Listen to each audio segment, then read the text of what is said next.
तो भाई अभी हम लोग सीजर की बात करेंगे। तो बेसिकली जो सीजर्स होता है,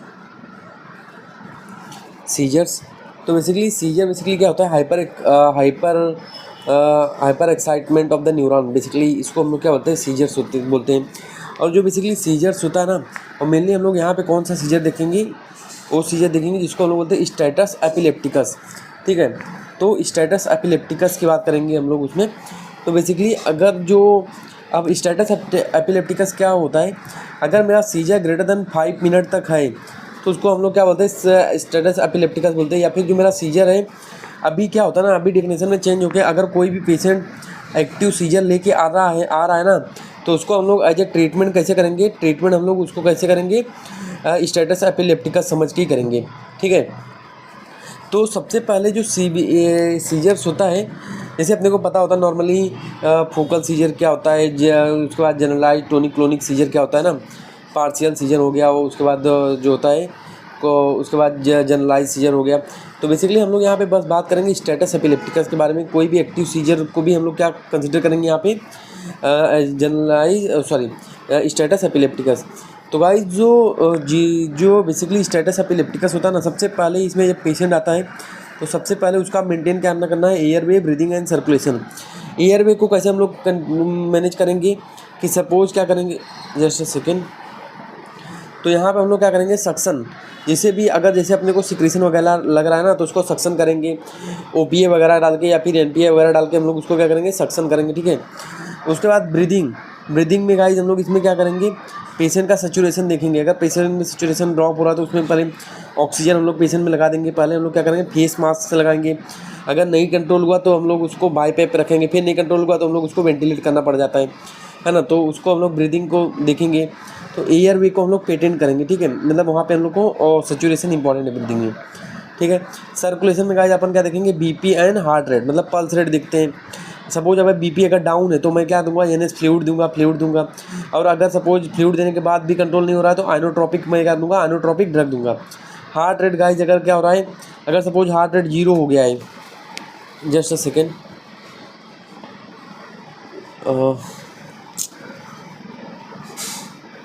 तो हार्ट रेट अगर गाइस 0 हो गया तो अपने को क्या करना पड़ेगा, पेशेंट में सीपीआर देना पड़ेगा। ठीक है, और उसके बाद एयर वे को और कैसे पेटेंट करेंगे अपन।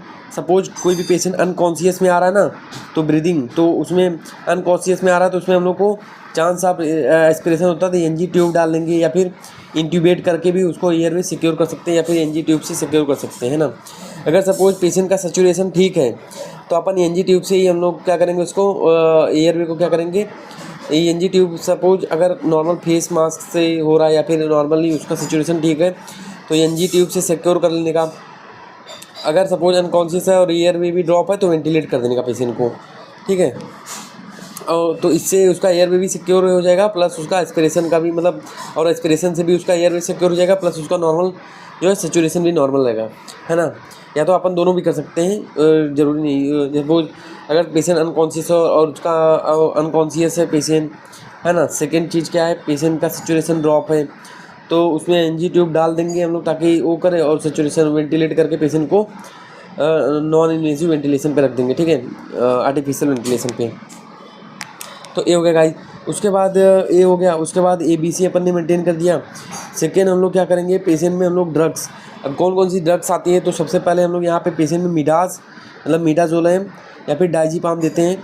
तो मिडास का इसका तो बेसिकली 5 mg हम लोग क्या देते हैं, IV देते हैं। तो इसको हम लोग IV डायरेक्ट भी दे सकते हैं, मतलब 5 मिनट में कंप्लीट करना रहता है इसको। या तो हम लोग क्या करेंगे, इसको 10 to 20 ml एनएस में डाल के ओवर 5 मिनट हम लोग इसको क्या करेंगे, पुश करेंगे।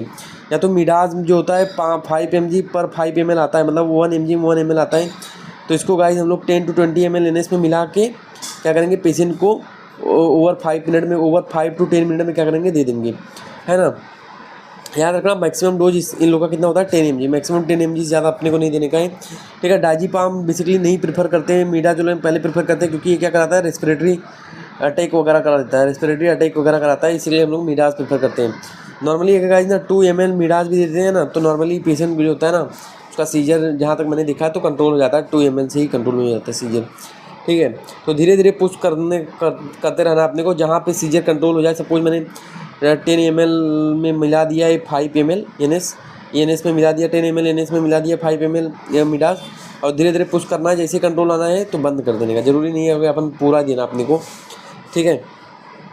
उसके बाद गाइस ये जो सीजर्स के पेशेंट होते हैं ना, जैसे एक चीज़ मैं बताने भूल गया, जैसे जो सीजर के पेशेंट होते हैं ना, उनमें क्या हो सकता है, हाइपरथर्मिया हो सकती है। हाइपरथर्मिया क्योंकि वहाँ पे मसल एक्टिविटी ज़्यादा होता है तो हीट जनरेट होता है, तो हाइपरथर्मिया हो सकती है, ठीक है। उसके बाद गाइस यहाँ पे पेशेंट में एसिडोसिस वगैरह हो सकता है, क्योंकि यहाँ पे CO2 का लेवल क्या होता है, बढ़ जाता है, CO2 का लेवल क्या होता है, बढ़ जाता है, ठीक है। उसके बाद पेशेंट में गाइस हाइपोग्लाइसीमिया भी हो सकती है। पेशेंट में हाइपोग्लाइसीमिया इसी के लिए पेशेंट जब भी आता है ना, तो पेशेंट में सबसे पहले उसका क्या है, GT चेक करते हैं, तो उसका शुगर लेवल क्या है। तो अगर पेशेंट को सपोज गाइस पेशेंट अगर आ रहा है अनकॉन्शियस है, अभी GT देखने अपने को नहीं बैठने का है, तो उसको डेक्सट्रोज लगा ही देने का है, 5% डेक्सट्रोज दे देने का है। क्योंकि अगर सपोज उसका ग्लूकोज नॉर्मल भी होगा ना, तभी भी इस 5% डेक्सट्रोज से उसका कुछ होने वाला, उसका कुछ पेशेंट को कुछ नहीं होगा। क्योंकि पेशेंट हाइपोग्लाइसीमिया में जा सकता है, भले से वो ना हो पर हाइपोग्लाइसीमिया में वो जा सकता है, इसलिए अपने को डेक्सट्रोज लगा देना है।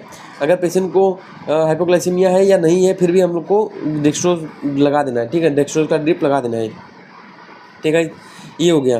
तो पेशेंट हाइपोग्लाइसीमिया में जा सकता है, एसिडोसिस में जा सकता है, ठीक है। पेशेंट जो है हाइपरकलेमिया वगैरह में भी जा सकता है, तो ये सब भी अपने को रूल आउट करना है। तो पेशेंट में हम लोग क्या कराते हैं यहाँ पे इन्वेस्टिगेशन में, सीरम इलेक्ट्रोलाइट कराते हैं और ब्लड ग्लूकोज, तो ये दो मेन इन्वेस्टिगेशन ये कराते हैं। उसके बाद पेशेंट में EEG वगैरह भी हम लोग कराते हैं, ठीक है। उसके बाद गाइस अब ट्रीटमेंट जैसे मैं बता रहा था, तो पहले 5 ml मिडास दिया। उसके बाद क्या किया, अब दूसरा हम लोग अगर सपोज इससे कंट्रोल नहीं हुआ ना, तो हम लोग देते हैं दूसरी ड्रग फेनिटॉइन। इसकी जो लोडिंग डोज आती है वो आती है अपना कितना 20 mg पर kg, ये 20 mg पर kg इसकी लोडिंग डोज आती है। उसके बाद इन्फ्यूजन जो होता है, उसके बाद इन्फ्यूजन देते हैं। सपोज इससे कंट्रोल हुआ तो इन्फ्यूजन हम लोग लगाते हैं 50 mg पर मिनट से, ठीक है।